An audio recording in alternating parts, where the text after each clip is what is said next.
Have you heard of Raja Yoga? If you study yoga, then you may or may not know that a lot of what is spoken and talked about and taught and discovered in the path of yoga, it all can stem or is all a part of Raja Yoga.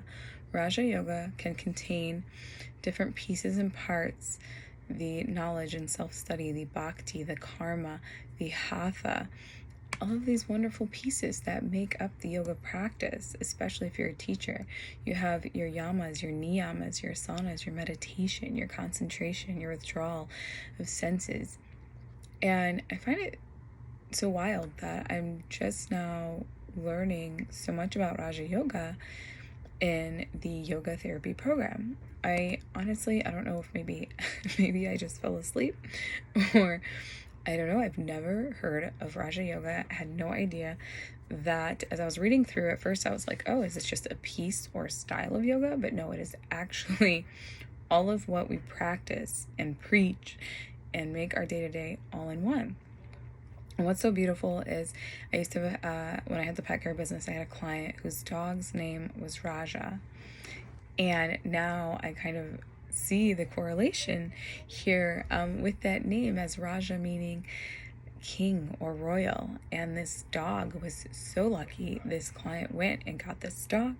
He saved it. It was about to be put down. He got this dog from out of state. Client lives in Ohio. Dog, I believe, was in New York.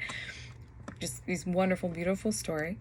The dog was such personality when I used to take care of it, but it's just so beautiful. And to think of Raja, king, royal yoga, the principal form of yoga, it's kind of like that very top, that you know, as we would admire a king, a good, strong king of his country. You know, it's wonderful to learn of this, but it just is so shocking.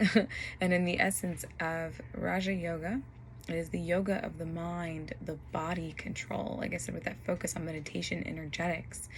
And I read some other certain articles, and some articles were like, oh, if you are this kind of energy in person, you should do Raja Yoga. If you're this kind of energy in person, you should do Hatha. But then when I read the real deep down dictionary-based histories and from documents, it really incorporates all of that. It incorporates Asana, it incorporates meditation, as I mentioned earlier. So it's taking these 8 limbs and pieces and parts that are systematically kind of the way to look at it, of calming the mind, finding liberation from suffering. It is the means of transcending identification with the body intellect complex in order to understand the nature of true self. How beautiful. And in this journey of life, in this journey of awareness and self, in meditation, in yoga, and wonder, whether you're into meta-universe or self-reincarnation, it all could be a part of Raja Yoga. It all is that understanding. It's all that welcoming of nature and true self, getting back to our deepest selves. So if you have heard of Raja Yoga, please let me know. Feel free to leave a comment. Let me know what exactly you have experienced in your knowledge, in your learnings. I would love to learn more. I can't wait to keep unraveling this. It just, like, as I mentioned, just like so shocked that I'm just now learning this in the yoga therapy program. Maybe, as I mentioned, maybe it was somewhere else, but maybe I fell asleep during that chapter. A lot of yogis read the Light on Yoga, which maybe I must have missed it in that book, but it's the VKS Iyengar, which a lot of yoga schools use and require or recommend this text to use.